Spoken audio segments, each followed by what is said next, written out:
A new beginning. For years, the house had felt eerily quiet. The laughter of my wife and son, once the heartbeat of our home, had long since faded. Each corner of the house seemed to echo their absence. It wasn't just the loss of them, it was the stillness that followed. I had learned to live with the silence, but the loneliness always lingered, like an uninvited guest that refused to leave. I never thought I could love again, not after the accident that had taken them both from me. I thought I would live the rest of my life in the shadow of their memory. But life, as it always does, had other plans. One rainy afternoon, I happened to be at a local park, walking aimlessly, trying to shake the weight that had settled in my chest. As I passed by the playground, I noticed a boy sitting alone on a swing. He wasn't crying, but there was a sadness in his eyes that mirrored something I knew all too well. I don't know what compelled me to approach him. Maybe it was the unspoken understanding I felt. Maybe I saw a reflection of myself in that lonely child. I sat on the bench nearby, watching him swing gently back and forth. After a few moments, I found my voice. "Are you okay?" I asked, my voice quiet but kind. He stopped swinging and looked at me, his eyes wary at first, but something in them softened. "I'm fine," he said, but I could tell he wasn't. We ended up talking, not about anything important, just passing time.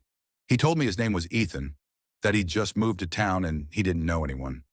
I found myself telling him a little about my life, about my wife and son, and how I missed them every day.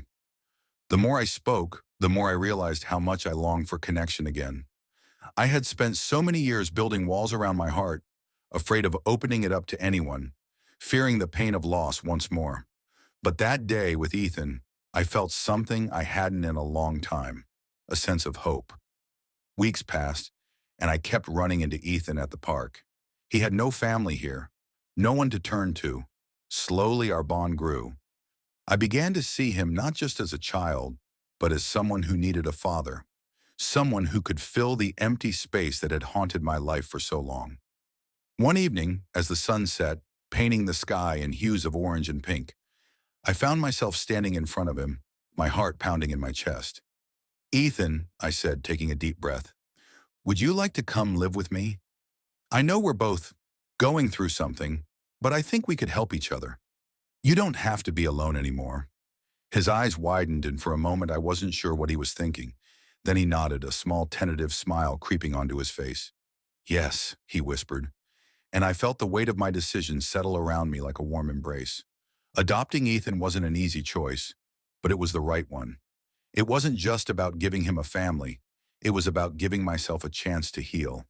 Together we learned to laugh again, to share in the small moments that make life worth living.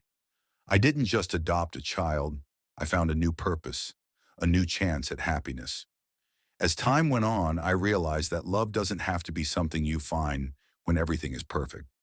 Sometimes it's found in the most unexpected places, like in the eyes of a child who just needed someone to believe in him, and in my heart that needed someone to heal it. I hope this story resonates with you and brings some comfort. It's a beautiful reminder that life can offer new beginnings, even after the deepest losses.